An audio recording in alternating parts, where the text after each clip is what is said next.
What is up guys, Ben, and welcome back to episode number 16 of my Mission Milan. If you didn't see my last one, do be sure to go and check that out. Links in the description on the screen and over on my channel. So be sure to head over there and check it out, just so you never miss an episode and you're up to date with everything basically. So like I said, if you didn't miss the last episode, do be sure to go and check it out. Quite an important episode. You know, we progressed in the Champions League, and we do actually have our last Champions League group game, I think, in this episode, and it is an important one. We either have to draw or win against Fenerbahce to go through, and it's away, so it could be very, very tough, but we'll have to see. We do go on into the first game of the episode against Fiorentina. Sorry, this episode is going to be a little bit shorter. It is literally just because I've got to try and get a few days ahead, because I've got a couple of days of work and I've got a couple of busy days ahead.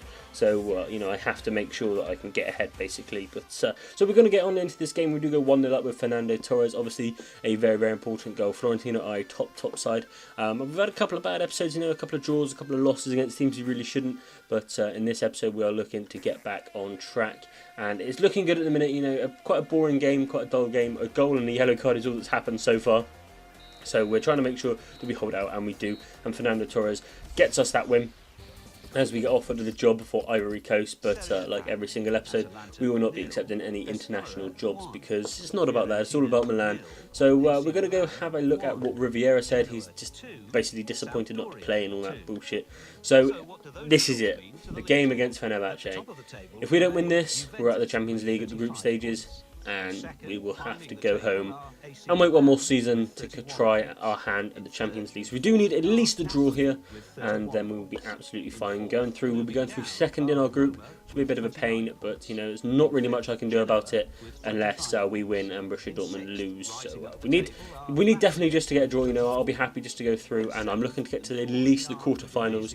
Hopefully the semi-finals and the final are on the cards. Hopefully we get an easy run, but you know, you can't expect to get an easy run to the Champions League final. So we're just going to go with what we can and hope that everything is absolutely okay for it. We just make sure that the team is as good as it can be. You know, we're bringing Rami back in.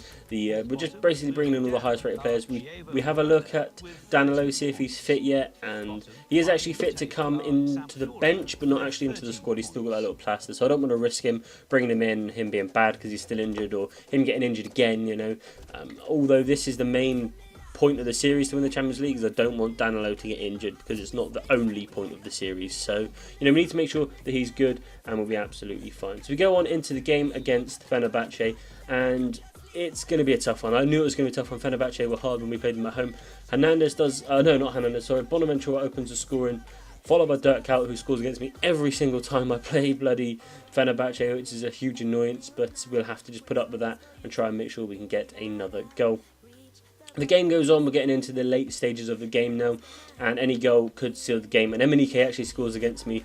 The pain in my side, like he isn't on my team, but luckily Honda scores the equaliser. I went mental when that Honda goal went in. I was sat there on Skype to a few of my friends, and I was just thinking, no, I'm out. You know, the series, the rest of the season is going to be pointless, but Honda gets that goal, and that puts us through to the knockout rounds of the Champions League. That is it, and we have a look at the emails here. We do actually get a £10 million bonus for going through, so that is going to be crucial for the January transfer window, because we do make one big signing indeed. You'll have to wait till next episode to see that, I think. He is a brilliant player in real life and on the game, quite high rated, quite cheap, because he's about 31 years old. So we'll have to see who that is in one episode's time.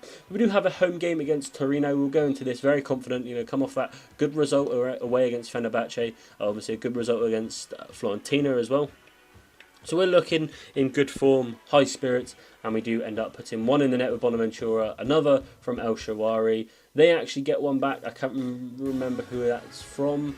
But, you know, things start to go well for us. You know, a couple of substitutions, De Jong goes out, and then Bonaventura gets a second. So it looks like we're going to win this game nice and easily. 3-1 against Torino, and that is the end of that game. So a very, very good game. Again, we are progressing up through the table very, very nicely indeed. And, you know, hopefully we can just keep progressing, keep closing down on Juventus. And I think next year we could actually win the Serie A. You know, I need to make a few improvements to the defence, maybe replace Torres with someone along the lines of, I don't know really who I'm thinking, maybe Aguero if I can afford him. Probably won't be able to, but I'm going in for Aguero if we can get a decent amount of money for Torres, and then we'll try and see how much transfer money we get for winning for the end of the season, and then hopefully everything will be alright and we can afford Sergio Aguero for that striker spot. A crucial player.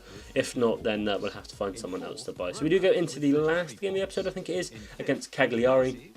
Obviously, the team that Sweaty Obarbo plays for. Hopefully, he isn't a thorn in my side like he is in my team, like he is at not my team. Sorry, Jesus. I just had a text message then. Someone about one of my mates said red card Roy at Chelsea. 2 red cards, one for Palace and one for Chelsea. Okay. Anyway, it was very distracting. That was. We do have a couple of contracts that we have to renew. One for De Sciglio and one for Zapata. De Sciglio is a bit of a troublesome player to get to sign a contract. We tried to get him to sign one last year, but he just didn't. And Zapata, we offer him this one and he doesn't accept. So I think I just offer him 100 grand because, it's a lot of money obviously, but we do need him because he's quite an important rotational player more than anything. So like I said, we do have a game against Cagliari. A win would be good, but nothing. A draw would be okay, because we are away, so a draw wouldn't be bad. I'm starting to settle for these draws. I'm starting to see what a good result is now, because obviously I'm not used to simming all these games. So a draw here would be decent.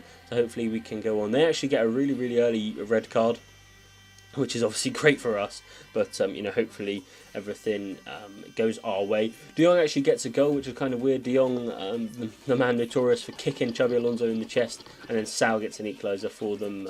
I think De Jong only got 1 goal in the whole of his Manchester City career, which is kind of weird, but there you go. So that's the end of the episode, guys. If you could drop a like and a comment, that'd be pretty damn awesome. Do subscribe to my channel, that'd be even better. Don't forget to do that social media stuff. That wasn't words. Don't forget to do that social media stuff, Facebook, Twitter, and I'll see you guys in the next video. Adios.